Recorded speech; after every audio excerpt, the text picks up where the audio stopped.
நீர் ராசிகள்ல உன்னதமான ராசி கடகராசி. கடகத்தை பத்தி சொன்னீங்க, திடீர்னு மிதுனத்துக்கு போயிட்டீங்களே அப்படின்னு நினைக்கிறேன். தன்னுடைய 20 வயசுல இருந்து அற்புதமான ஒரு காலகட்டத்துக்குள்ள நுழைகிறாங்க. 40 வருஷங்க லட்டு மாதிரிங்க. வீடு வாகனம் எதுக்கா இருந்தாலும் இன்னைக்கு கடன் இல்லாம நம்ம வாழ்க்கை வாழ முடியாது. இந்த எண் கண்டிப்பா கொடுக்குங்க. அதனால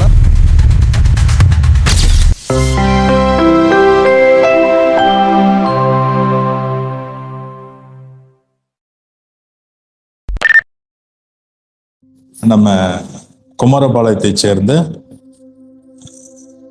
அஸ்ட்ராலஜர் நமது கேஆர் சரவணன் சார் அவர்களை பேச வருகை தரும்படி அன்போடு அழைக்கிறேன். வாங்கின அவர் பார்த்தீங்கன்னா இப்போ அவர் பேச வந்திருக்கக்கூடிய தலைப்பு என்ன அப்படின்னு பார்த்தீங்கன்னா, கடக வீடு நீர் ராசியின் சிறப்புகள். அதாவதுங்க 12 ராசிகளில் 3 நீர் ராசி இருக்கு. அந்த 3 நீர் ராசியில கடக ராசி அப்படிங்கிறது ரொம்ப சிறப்பு வாய்ந்த ஒரு ராசி. அதோட சிறப்புகளை பற்றி பேசுறதுக்காக தான் வருகை தந்திருக்காரு. உங்களோட சிறப்பான உரையை கொடுக்கும்படி அன்போடு கேட்டுக்கிறேன்னா. குரு வாழ்க, குருவே துணை. வாழ்க வையகம், வாழ்க வளமுடன். மனித நாடி உயர்திரு நாடி சரவண அவர்கள் அற்புதமாக நடத்தி கொண்டிருக்கும் இந்த கருத்தரங்கத்திற்கு என்னை அழைத்தமைக்கு மனமார்ந்த நன்றியை வணக்கத்தையும் தெரிவித்துக் கொண்டு, இப்போ நாம பேசக்கூடிய தலைப்பு என்ன அப்படின்னு பார்த்தீங்கன்னா, கடகம். நீர் ராசிகள்ல உன்னதமான ராசி கடகராசி. அதை பத்தி இப்ப பார்ப்போம். என்னை பொறுத்த வரைக்கும் யாரெல்லாம் மிதுன ராசியில பிறந்திருக்காங்களோ அவங்க எல்லாம் மிக சிறப்பானவர்கள் நான் நினைக்கிறேன். கொடுத்து வச்சவங்கன்னு சொல்லுவேன் நான். இன்னும் கடகத்தை பத்தி சொன்னீங்க, திடீர்னு மிதுனத்துக்கு போயிட்டீங்களே அப்படின்னு நினைக்கிறீங்களா? ஏன்னா பாருங்க, மிதுன ராசியில பிறந்தவங்க அவங்க மிருகசிரீசம், திருவாதிரை, புனர்பூசம் இந்த நட்சத்திரத்தில் தான் பிறப்பாங்க இல்லைங்களா? அப்போ இந்த பிறப்பு நடக்கும்போது மிருகசிரீசில் பிறந்தவங்களுக்கு கர்ப்பசெல் போக வந்து 5 வருஷம், சரிங்களா? அதுக்கப்புறம் ராகுடைய திருவாதிரை ஒரு 18 வருஷம், அதுக்கப்புறம் குருவுடைய நட்சத்திரம் புனர்பூசத்துடைய இது வந்துடும், சரிங்களா? அப்போ இவங்கெல்லாம் சரியான வயசு மிதுன ராசிக்காரங்க தன்னுடைய 20 வயசுல இருந்து அற்புதமான ஒரு காலகட்டத்துக்குள்ள நுழைகிறாங்க. நல்லா பாருங்க, திருவாதிரை 18, அது ஒரு 7, அதிகபட்சம் 25 வயசு தான். ஏன்னா புனர்பூசம் வந்த உடனே நமக்கு இங்கே ஸ்டார்ட் ஆகிடும், சரிங்களா? அப்போ இந்த பிறந்தவங்க மிதுன ராசியில பிறந்தவங்க தன்னுடைய கரெக்டான நல்லா படிச்சுட்டு ஜெயிக்கணுங்கிற கோலோட மனைவி மக்கள் நல்லா செட்டில் ஆகிற வயசுல கரெக்டா மிதுனத்துக்குள்ள வருவாங்க. கரெக்டா மிதுனத்துக்குள்ளார வருவாங்க. மிதுனத்துக்குள்ள இருந்து கடகத்துக்குள்ள வரும்போது அவங்களுக்கு சூரியனுடைய புனர்பூசம் 4ஆம் பாதம் வரும், 4 வருஷம். அதுக்கப்புறம் பார்த்தீங்கன்னா பூச நட்சத்திரத்துடைய 18 வருடம். அதுக்கப்புறம் புதனுடைய ஆயில்ய நட்சத்திரம் 17 வருடம். அப்போ 17 ஒரு 19, இதுல ஒரு 4 வருஷம், 10 10 20 29 36, இதுல ஒரு 4 40 வருஷங்க லட்டு மாதிரிங்க. 40 வருஷம் லட்டு மாதிரி. ஒரு 20 வயசுல வந்தாங்கன்னா 60 வயசு வரைக்கும், 25 வயசுல வந்தாங்கன்னா 65 வயசு வரைக்கும் ஒரு அற்புதமான காலகட்டங்க. ஏன் அப்படின்னு பார்த்தீங்கன்னா, கடக வீடு நீர் ராசியிலேயே அற்புதமான ராசி, ஆற்று ராசி, பெருக்கெடுத்து ஓடுற ஆறு, சமவெளியிலும் சமவெளியிலும் ஊற்றாக உற்பத்தியாகி சமவெளியில ஓடி நீர்வீழ்ச்சியா விழுந்து அற்புதமா ஒரு பிரபலிக்கிற ஒரு இடம் தான் இந்த கடக வீடு. அப்போ அந்த வீட்டுக்குள்ள இந்த 40 வருஷ காலகட்டம் அவங்கள உச்சாணியில கொண்டே உட்கார வைக்குங்க. அதனால தான் நான் மிதுன ராசிக்காரங்க கொடுத்து வச்சவங்கன்னு நான் சொன்னேன். சரிங்களா? அதுலேயும் பாருங்க, இதில் மிதுன ராசிக்காரங்க சுக்கிரன் அணியுடைய சுக்கிரன், புதன், சனி இவங்களுடைய லக்னத்திலையும் பிறந்திருந்தாங்கன்னு வச்சுக்கோங்க, சொல்லிக்கவே வேண்டியதில்லைங்க. சுக்கிரனுடைய ரிஷப லக்னமாவோ அல்லது துலா லக்னமாவோ, புதனுடைய மிதுன லக்னமாவோ அல்லது கன்னி லக்னமாவோ, சனியுடைய மகர லக்னமாகவோ அல்லது கும்ப லக்னமாகவோ இவங்க இருந்தாங்கன்னா, ராசியும் மிதுன ராசியா இருக்கும் பட்சத்தில் இவங்களுக்கு ராஜ யோகரோடைய சனி திசை புதன் திசை அங்கே அற்புதமாக இருக்கு. அப்போ அந்த 40 வருஷம் கோல்டன் பீரியட். இவங்களுக்கு சனி நல்லா இருக்க வேண்டாம், சுக்கிரன் நல்லா இருக்க வேண்டாம், எது எப்படி வேணாலும் இருக்கட்டுங்க, அவங்க யோகத்தை கொடுத்தே தீருவாங்க இல்லையா? அப்போ அழகா இந்த 6 ராசிக்கு யோகத்தை கொடுத்துருவாங்க. மித்த 6 லக்னம்காரங்க குருவுடைய தனுசு எடுத்துக்கங்க, செவ்வாயுடைய மேசம் விருச்சிகம் எடுத்துக்கங்க, கடக லக்னம் எடுத்துக்கங்க, இல்லை சிம்ம லக்னம் எடுத்துக்கங்க. இவங்கெல்லாம் எதிரணி லக்னக்காரங்க தான். இவங்களுக்கு சனியும் புதனும் கொடுக்கணும்னு அவசியம் இல்லை. ஆனால் இவங்களுக்கும் சனியும் புதனும் மறைஞ்சிருந்து 3, 6, 8, 12 மறைஞ்சிருந்து இந்த லக்னக்காரங்களுக்கு இந்த சனி திசைகள் வருமானால், புதன் திசைகள் வருமானால் இவங்களும் உச்சனைக்கு போவாங்க. அதே மாதிரி இது குரு பார்வையிலையோ சுக்கிரனுடன் இணைந்தோ இந்த சனி புதன் இருந்துருச்சுன்னா இன்னமும் இவங்களுக்கு சுக்கிரன் கூட புதன் சேர்ந்து இருப்பாரு, சனியை குரு பார்க்கலாம். பார்க்கும்போது இவங்களுக்கு எந்த லக்னமாக இருந்தாலும் டாப்ல கொண்டே விடுங்க.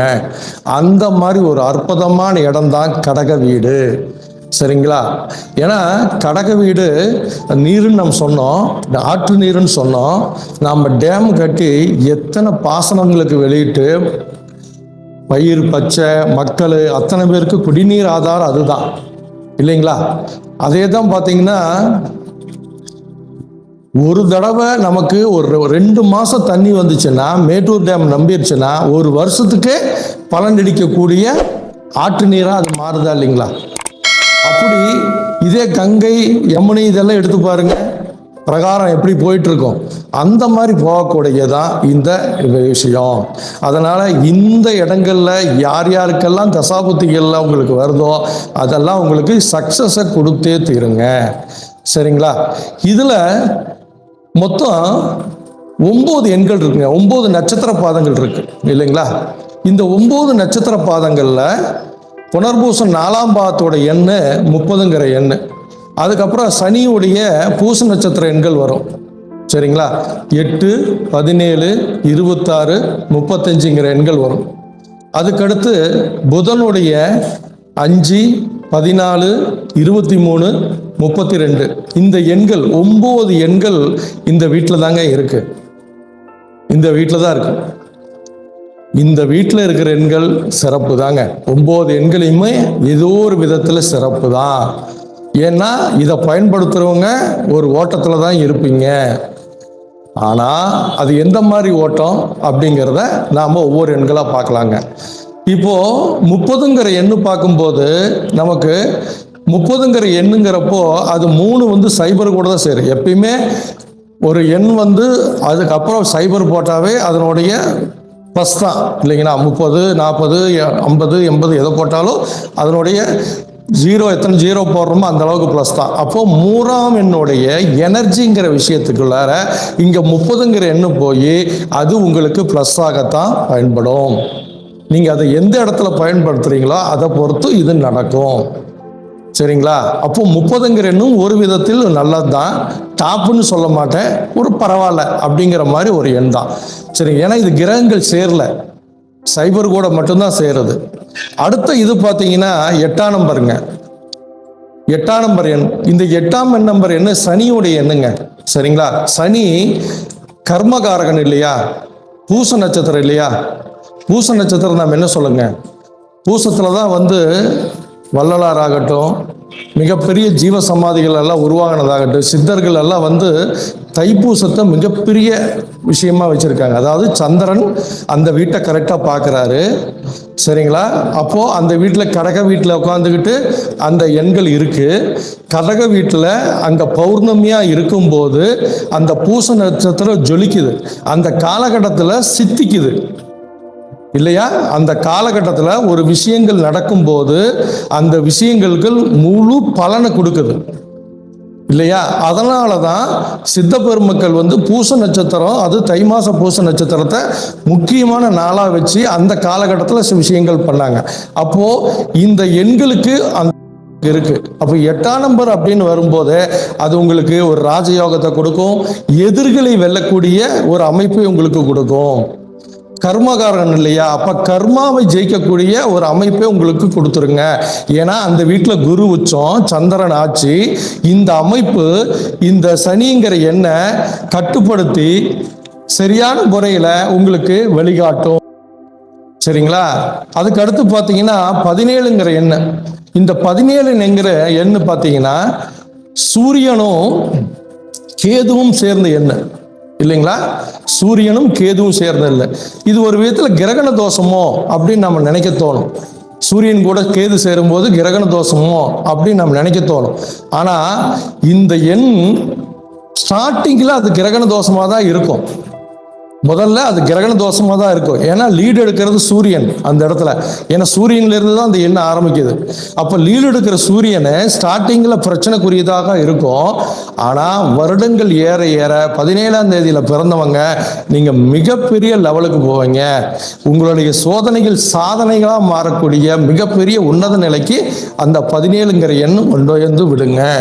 அதனால் இந்த எண்ணம் உங்களுக்கு இந்த தேதியில் பிறந்தவங்க இந்த தேதியில் பிறந்துட்டுமேன்னு கவலைப்பட தேவையில்லை, சரிங்களா? வேதனைகள் சோதனைகள் இருந்து ஒரு சாதனையாக மாறக்கூடிய எண்ணம் தான் நீங்கள். ஏன்னா அந்த இடம் ஒரு மிகப்பெரிய ஒரு ஊற்றாகவும் மிகப்பெரிய சமவெளி நீராகவும் அது இருந்து உங்களுக்கு அடுத்தடுத்த நிகழ்வுகளுக்கு அது கொண்டு போகும், சரிங்களா? அதுக்கப்புறம் பார்த்தீங்கன்னா 26. இந்த 26 எண்ணம் என்னன்னு பார்த்தீங்கன்னா சந்திரனும் சுக்கிரனும் சேர்ந்த எண்ணம். சந்திரன் தான் வந்து எல்லா கிரகங்களையும் டிரான்ஸ்மிட்டராக இருந்து செயல்படுது. ஏன்னா சந்திரன் ஒரு துணைக்கோள் தான், சூரியனுடைய வீட்டில் அது இல்லை, பூமியுடைய துணைக்கோள். அப்போ சந்திரன் எப்படி செயல்படுது? ஒரு டிரான்ஸ்மிட்டர் மாதிரி செயல்படுது. மற்ற கிரகங்களுடைய கதிர்களை வாங்கி இது டிரான்ஸ்மிட்டர் மாதிரி செயல்பட்டு அதனுடைய சக்தியை பெருக்கி கொடுக்குது. அப்போ என்ன அலைகளா சந்திரன் இருக்கு. அப்போ அந்த கடக வீட்டில் சந்திரன் ஆட்சி பெற்று இருக்கிறாரு, அந்த இடத்துல சுக்கிரன் சேர்றாரு. அது 26. அந்த 6ங்கிறது ஃப்ரீக்வன்சி அடுத்தவங்களோட கனெக்ட் ஆகிறது, சரிங்களா? அப்போ 26ங்கிற விஷயம் அடுத்தவங்களோட நீங்க நல்ல முறையில் கனெக்ட் ஆனீங்கன்னா அந்த எண்ணு உங்களுக்கு நல்ல முறையில் தான் செயல்படும். 26ஆம் தேதி பிறந்தவங்க எல்லாம் சனியோட எண்களை பிறந்துட்டுமே கவலைப்பட்டிருப்பீங்க. ஆனால் கிடையவே கிடையாது, சரிங்களா? சந்திரனும் சுக்கிரனும் உங்க ஜாதகத்துல எந்த முறையில் இருந்தாலும் இந்த விஷயங்களை நீங்க சரியான முறையை அணுகும் போது இந்த ஃப்ரீக்வன்சியும் எண்ண அலைகளும் சரியான நேர்மின் சக்தியா செயல்படணும். கெட்ட விஷயங்களுக்குள்ள போகாம நீங்க சக்கராக்களை ஆக்டிவேஷன் பண்ணணும். அநாதக சக்கரம் தான் சொல்லுவோம். ஃப்ரீக்வன்சிக்கு நாம் அநாதக சக்கரத்தை சொல்லுவோம் இல்லைங்களா? அப்போ அந்த அநாதக சக்கரங்கிறது நமக்கு ஒரு நட்சத்திர வடிவில் இருக்கு. அதுதான் விஷ்ணுவுடைய இதுன்னு சொல்லுவோம் இல்லைங்களா? விஷ்ணுவுடைய காக்கும் ராசியில அது வரும். அப்போ இந்த 26 நல்ல தொடர்புகளை நீங்க கரெக்டா ஏற்படுத்தி கொண்டீர்களானால் இந்த எண்கள்ல உங்க வாழ்நாள்ல மிகப்பெரிய லெவலுக்கு நீங்களும் போகலாம். 26ஆம் தேதி பிறந்துட்டோன்னு கவலையே பட தேவையில்லைங்க. உங்களுடைய விஷயங்களை நேர்மையான விஷயங்களை அணுகவே உங்களுக்கு போதுமானது, சரிங்களா? நெகட்டிவ்க்கு போகவே கூடாது. இப்படி போனீங்களாவே உங்களுக்கு எண்ணலைகள் சரியான முடிவு பண்ணிக்கணும். தவறான பாதைகளுக்கு போகும்போது அது கெட்டதாகவும் மாறுறதுக்கு வாய்ப்புகள் இருக்குது, மெச்சூரிட்டி இல்லாமல் போயிடுறதுக்கு வாய்ப்புகள் இருக்குது. அதனால் நாம் என்ன பண்ணணும்னா, தியான முறைகளில் நாம் ஈடுபடும் போது நமக்கு அது சரியான முறையில் இது பண்ணணும். அடுத்து பார்த்தீங்கன்னா அந்த 35ங்கிற எண், இந்த 35ங்கிற எண் என்னன்னு பார்த்தீங்கன்னா 3, 5, 3ங்கிறது குரு, அங்கே புதன் கூட சேருது. இந்த புதனும் குருவும் பார்த்தீங்கன்னா உபயராசிகளாக வரும். உபயராசி இல்லைங்களா, மிதுனம், கன்னி, தனுசு, மீனம். அப்போ உபயராசிகள் இருக்கிற இதுதான் அவங்க 3, 5ங்கிற நம்பர். அதே மாதிரி இதை அழிக்கும் ராசின்னு சொல்லுவாங்க. சரிங்களா? அப்போ தன்னலமற்று நீங்க இருந்தீங்கன்னா இந்த 35 கூட்டுத்தொகையில் வர்றவங்க நீங்களும் ஜெயிக்கலாங்க. சரிங்களா? ஏன்னா ஆட்சியாளர்களை உருவாக்குனது கர்மவீரர் காமராஜர்லேருந்து ராமர் பிறந்ததுலேருந்து நம்ம கடகலக்கணம் தான் சொல்லிட்டு இருக்கோம். சரிங்களா? அப்போ அந்த கடகலக்கணத்தில் இருக்கிற வீடுகள் உங்கள் தன்னலம் கருதாமல் பிறநலம் கருதி நீங்கள் உழைச்சிங்கனாவே உங்களுக்கு அந்த எண்கள் ஒரு உயர்ந்த ஸ்தானத்தில் உயர்ந்த இடத்துல கொண்டு போய் வைக்கும், உங்களை கொண்டு போய் வைக்கும். அதனால் இது கூட்டுத்தொகையில் வந்தாலும் கூட நீங்கள் பெருசாக கவலைப்பட தேவையில்லை. ஏன்னா பூசங்கிறது உன்னதமான ஒரு நட்சத்திரம். அது உங்களுக்கு கர்மா வழியில் செயல்பட்டு முதல்ல சில கெடுதல்களை கொடுத்தாலும் சில பிரச்சனைகளை கொடுத்தாலும் அதுக்கப்புறம் நீங்கள் நல்ல வழியில் நடைபோட்டு உங்களுக்கு சிறப்பான ஒரு வாழ்க்கையை அது ஏற்படுத்தி கொடுக்குங்க. அதுக்கடுத்து பார்த்தீங்கன்னா புதனுடைய எண்கள் இருக்கு. இப்போ தனித்த புதன் எப்பயுமே சேர்க்கை அப்படின்னா தான் அது நமக்கு சிறப்பு. இப்போ 5ங்கிற எண் பார்த்தீங்கன்னா அந்த இடத்துல புதன் தனித்து இருக்கிறாருன்னு பேரு. சரிங்களா? தனித்து இருக்கிறாரு. நாம் ஏற்கனவே மிதுன ராசிவங்களுக்கெல்லாம், மிதுன ராசியில் பிறந்தவங்க, அந்த சுக்கிரன் அணி லக்னங்களை பிறந்தவங்களுக்கெல்லாம் 5ஆம் நம்பரும் சூப்பராக ஒர்க் அவுட் ஆகும். அதே மாதிரி தான் 14. இந்த 14ங்கிற எண் பார்த்தீங்கன்னா அங்கே சூரியனும் ராகும் சேர்ந்து உருவாகிறது தான் இந்த 14ங்கிற எண். இதுவும் கிரகண தோஷமா அப்படின்னு பார்த்தீங்கன்னா இங்கே குரு உச்சமாயி அந்த வீட்டை புனிதப்படுத்துவதால் அந்த வீட்டில் இருக்கும் எந்த எண்களும் கெட்ட எண்களாக இல்லை, மீட்டெடுக்கக்கூடிய எண்களாக தான் அது இருக்கு. அது சரமாகவும் நீர் ராசியாகவும் சரிங்களா இருக்கிறதுனால அந்த வீட்டில் இருக்கிற எண்கள் ஏதோ விதத்தில் உங்களுக்கு அது பிரைட்டாக தான் கொடுக்கும். அதே மாதிரி பாருங்க, மறைஞ்சு இருக்கிறதுன்னு சொன்னேன். இந்த 14ங்கிறப்ப சூரியன் தன் வீட்டுக்கு 12 மறையிறாரு, தன் வீட்டுக்கு 12 மறையிறாரு. அப்போ 12 மறைஞ்சு ராகு கூட சேர்ந்து அவரு அந்த பிரம்மாண்டத்துக்குள்ளார போறாரு. சரிங்களா? அதனால 14ங்கிற எண்ணும் கெட்ட எண் அல்ல. 14 உங்களை வாழ்விக்கும். சரியான இடத்துல நீங்க பொருத்தணும் அந்த எண்களை. அதனால 14 உங்களுக்கு சிறப்பான எண்கள் தான். சரிங்களா? அதே மாதிரி பார்த்தீங்கன்னா 32, 23ங்கிற எண்ணும் பார்த்தீங்கன்னா அங்கே சந்திரனும் குருவும் சேர்ந்த எண்ணு, சந்திரனும் குருவும் சேர்ந்த எண்ணு. இங்க நீங்க அமாவாசையில பிறந்தாவோ உங்களுக்கு தேய்பிறை சந்திரன் இருக்கும் போதோ இந்த எண்கள்ல நீங்க பெயரோ வாழ்க்கையை அமைச்சுக்க கூடாது. ஏன்னா சந்திரன் லீடு எடுக்க, சந்திரன் மனம் போல இயங்குறவன் இல்லையா, மனம் போல இயங்குறவன் இல்லையா. அப்போ சந்திரன் மனம் அங்க பெருசா லீடு எடுக்கிறதுனால எண்ண இலைகள் நெகட்டிவா போய் உங்களுக்கு இந்த 23ங்கிற எண் சில கெடுதல்களையும் கொடுக்கத்தான் செய்யும். அதனால 23 எண்ணை ரொம்ப கவனமா பயன்படுத்தணும். ஆனால் 32 உங்களுக்கு அங்க குரு உச்சம் பெற்ற குரு அந்த இடத்துல குரு ஒரு அற்புதமான ஒரு வாழ்க்கையை குருச்சந்திர யோகத்தை கொடுக்கிறாரு. சரிங்களா? அப்ப குரு லீடு எடுத்து அந்த வீட்டை புனிதப்படுத்தி அந்த எண் ஒரு அற்புதமான நீர் ராசிகளே மிக சிறப்பான ஒரு எண்ணாக 32ங்கிற எண் இருக்கு. அதனால அந்த எண்ணு நீங்க போது உங்க கூட்டுத்தொகையில 32 வரும்போது அந்த எண்ணை நீங்க எப்படியெல்லாம் நீங்க பயன்படுத்துறீங்களோ அந்த அளவுக்கு அந்த எண் உங்களுக்கு எல்லா பிரச்சனைகளிலிருந்து தீர்த்து கொடுக்கும். உங்களுக்கு குடும்ப ரீதியான பிரச்சனை இருந்தாலும் சரி, பொருளாதார ரீதியான பிரச்சனைகளாக இருந்தாலும் சரி, கம்யூனிகேஷன்ல பிரச்சனையா இருந்தாலும் சரி, பிரச்சனையா இருந்தாலும் இந்த 32 எண் எல்லாத்துக்கும் ஒரு நல்ல தீர்வாக கண்டிப்பாக இருக்குங்க. சரிங்களா? அடுத்து இப்படியெல்லாம் இருக்குது சார். இதில் நெகட்டிவ்னு சொல்கிறீங்க, பாசிட்டிவ்னு சொல்கிறீங்க. இதுக்கு ஏதாவது ஒரு நல்ல பரிகாரம் இருக்கா அப்படின்னு சொல்லிட்டு பார்த்தீங்கன்னா, உங்களுக்கு கடக வீடு எந்த வீடாக வேணாலும் வரட்டும், சரிங்களா? கடக வீடு உங்களுக்கு எந்த வீடாக வேணாலும் வரட்டும். நான் சொல்கிற இந்த தெய்வ பரிகாரத்தை நீங்கள் செய்யும்போது உங்களுக்கு ஒரு அற்புதமான ஒரு வாழ்க்கை முறை கிடைக்கும். அன்னையிலிருந்து உங்களுக்கு ஒரு புதிய பாதை திறக்கப்படும், சரிங்களா? அது எப்போ என்ன அப்படின்னு பார்த்தீங்கன்னா, நீங்கள் எந்த லக்னமாக இருந்தாலும் சரி, எந்த ராசியாக இருந்தாலும் சரி, நீங்கள் கடக வீட்டை ஆக்டிவேஷன் பண்ணணும்னா, அந்த வீடு அம்மன் வீடு இல்லையா, காளியம்மன் வீடு, சரிங்களா? அம்மானாவே அன்பு, அம்மானாவே அன்பு, சரிங்களா? உங்களை காளியம்மாவை நினைச்சுதான், காளி தாயை நினைச்சுதான் இன்னைக்கு மிகப்பெரிய ஞானிகள் ஆயிருக்காங்க, சரிங்களா? அப்போ அந்த காளியம்மாவை வழிபட்டீங்கன்னாவே உங்களுக்கு எல்லா சிறப்பும் இருக்கும். அதுல குறிப்பிட்ட நான் ஒரு 3 கோயில் சொல்றேன், சரிங்களா? ஒரு குறிப்பிட்ட 3 கோயில்களை சொல்றேன். அந்த கோயில்களுக்கு நீங்க பௌர்ணமி அன்னைக்கு போகணும். ஏன்னா சந்திரன் ஒளித்தன்மையோடு இருக்கும்போது தான் உங்களுக்கு அந்த சிறப்புகள் சேரும்.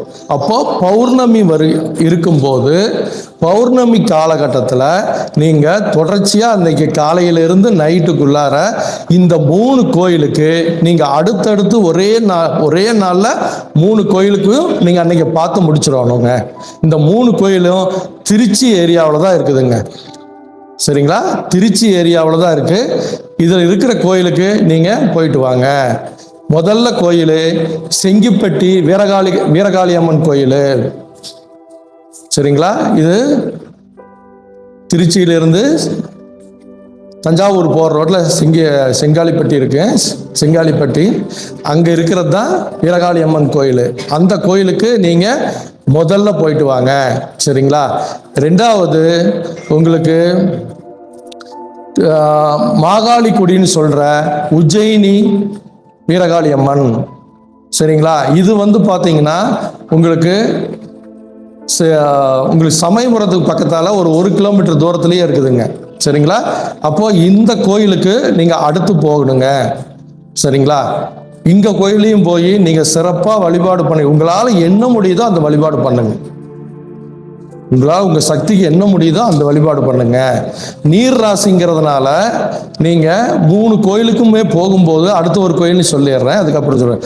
அதுக்கப்புறம் பெரம்பலூர் ரோட்டில் இருக்கிற திருவாச்சியூர் மதுரகாளி அம்மன், திருவாச்சியூர் மதுரகாளி அம்மன், சரிங்களா? இதுவும் ஒரு அற்புதமான கோயில், சரிங்களா? இந்த 3 கோயிலுக்கும் அடுத்தடுத்து பௌர்ணமி அன்னைக்கு நீங்கள் போயிட்டு வரணும். அதில் இருந்து உங்கள் வாழ்க்கை ஒரு புதிய மாற்றத்துக்குள்ளார போகுங்க, சரிங்களா? இது நீர் ராசியாக இருக்கிறதுனால நீங்கள் இந்த கோயில்களுக்கெல்லாம் போகும்போது கண்டிப்பாக பால் பன்னீர் வாங்கிட்டு போங்க, சரிங்களா? பால் பன்னீர் வாங்கிட்டு போய் அங்கே அபிஷேகம் நடக்கிறது பார்க்கலினாலும் கொடுத்துட்டு வாங்க, சரிங்களா? நீங்கள் கொடுத்துட்டு வாங்க. அங்கே உஜாரி எப்போ வேணாலும் அதை செஞ்சுக்குவாங்க, சரிங்களா? அப்போ பால் பன்னீர் கண்டிப்பாக வாங்கி கொடுத்துட்டு இந்த கோயில்களுக்கு போயிட்டு வரும்போது கடக வீட்டுடைய உன்னதமான விஷயங்கள் உங்களை சேரும். ஒவ்வொரு ராசியும், சரிங்களா? ஒவ்வொரு ராசியும் சிறப்பு. அதில் அற்புதமான ஒரு வீடு தான் கடக வீடு. அது உங்கள் கைக்குள்ளார வரணும்னா உங்களுக்கு வாழ்க்கையில் அந்த வீட்டோடைய நல்ல விஷயங்கள் நடக்கும். ஏன்னா உங்களுக்கு அது லக்னமாகவும் இருக்கலாம், 2ஆம் வீடாகவும் இருக்கலாம், 5ஆம் வீடாக இருக்கலாம், 10ஆம் வீடாக, தொழில்ஸ்தான வீடாக இருக்கலாம். உங்கள் லக்னத்துக்கு அது எத்தனாம் பாவம் வேணாலும் இருக்கலாம், சரிங்களா? அதனால் அந்த பாவகத்தை நீங்கள் இயக்கணும்னா உங்களுக்கு கண்டிப்பாக இது இருக்கணும். சார் நான் கும்ப லக்னம் சார், எனக்கு 6ஆம் பாவமாக வருது, தனுசு லக்னம் சார் 8ஆம் பாவமாக வருது, அப்போ இந்த கோயிலுக்கு போகலாமா வேண்டாமா அப்படின்னு பார்த்தீங்கன்னா இதில் இருக்கிற நல்ல அந்த கதாவும் கொடுப்பாங்க. இப்போ கும்ப லக்னத்துக்கு 6ஆம் வீடாக வருதுன்னா 6ஆம் வீடு வேலைன்னு ஒன்று இங்கே இருக்கு இல்லையா, வேலைங்கிற ஒரு விஷயம் இருக்கு இல்லையா 6ஆம் வீட்டில். அதே மாதிரி சுப கடன்கள்னு ஒரு விஷயம் இருக்கு இல்லையா, நீங்களும் வீடு கட்டணும், சரிங்களா? வீடு வாகனம் எதுக்காக இருந்தாலும் இன்னைக்கு கடன் இல்லாமல் நம்ம வாழ்க்கை வாழ முடியாது, சரிங்களா? அப்போ அந்த தெய்வ வீடுகளுக்கு இன்னைக்கு செல்லும் போது உங்களுக்கு கண்டிப்பாக நல்ல விஷயங்களை பண்ணி கொடுப்பாரு. தனுசுக்கு 8ஆ இருக்கும்போது குருச்சந்திர யோகத்தோட இருக்கிறேன், அதனால இந்த கேள்வி உங்களுக்கு வராது. சரிங்களா? இந்த கேள்வி வராது. ஏன்னா திடீர் அதிர்ஷ்டத்தையும் உங்களுக்கு ஸ்பெகுலேங்கிற ஷேர் மார்க்கெட்டையும் உங்களுக்கு அடுத்தவங்க மணி உங்களுக்கு கிடைக்கிறதுக்கும் உண்டான அந்த தனுசு லக்னக்காரங்களுக்கும் இந்த எண் கண்டிப்பாக கொடுக்குங்க. அதனால தைரியமாக பயன்படுத்தலாம். நன்றி, வாழ்க வளமுடன். சார் பார்த்தீங்கன்னா எண்களை பற்றின ரகசியங்களை ரொம்ப அருமையாக கொடுத்துருக்காரு. அந்த கடக வீடு நீர் ராசியோட சிறப்பு அப்படின்னு சொல்லிட்டு உள்ளுக்குள்ள இருக்கக்கூடிய ஒவ்வொரு எண்களோட அருமைகளை சொன்னார். பார்த்தீங்களா?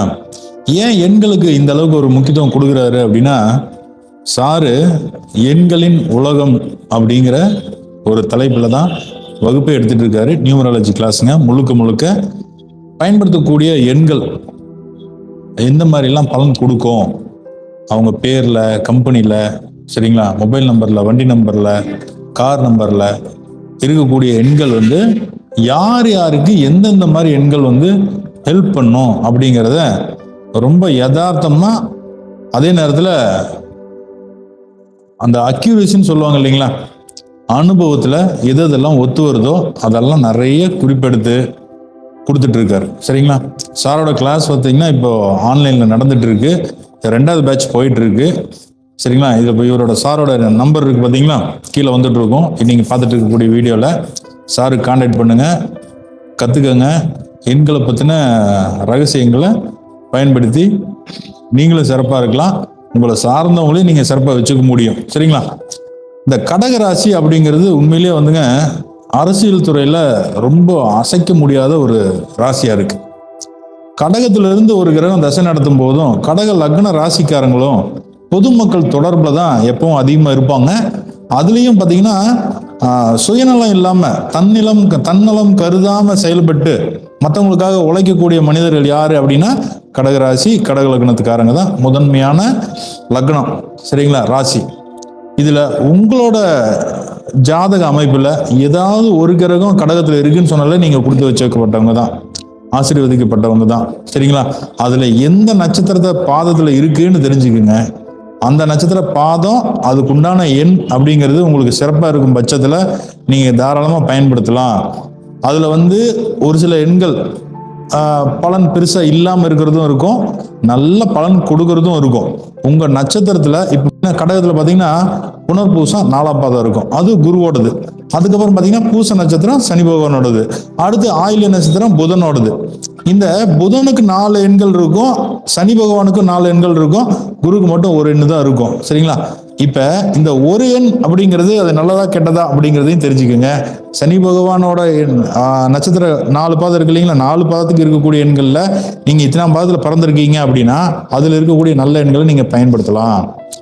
அதே மாதிரி ஆயில்யத்தில் நீங்கள் பிறந்திருக்கீங்கன்னா 1ஆம் பாதமா, 2ஆம் பாதமா, 3ஆம் பாதமா, 4ஆம் பாதமா, அதில் எந்த பாதத்தில் நீங்கள் இருக்கீங்கன்னு பாருங்க. அந்த எண்ணே உங்களுக்கு நல்லதாக இருந்ததுன்னா ஓகே, அப்படி இல்லைன்னா அதை தொடர்பு படுத்தக்கூடிய நல்ல எண்களை நீங்கள் பயன்படுத்தும் போது நல்ல வெற்றி தரும் அப்படிங்கிறது. மேலும் இதை பற்றின விஷயங்கள் நீங்கள் தெரிஞ்சுக்கணும், ஐயாவோட வகுப்பில் நீங்கள் தாராளமாக ஜாயின் பண்ணிக்கலாம். சரிங்களா? இது வரைக்கும் இந்த வீடியோவை பார்த்து கொண்டு இருக்கக்கூடிய அனைத்து மனிதநாடி நேயர்களுக்குமே அன்பு கலந்த வணக்கங்களை தெரிவித்துக் கொள்கின்றேன். அடுத்து நம்ம நிகழ்ச்சியில் ஆனா பேசுனதுக்கு ரொம்ப நன்றிண்ணா. சரிங்களா?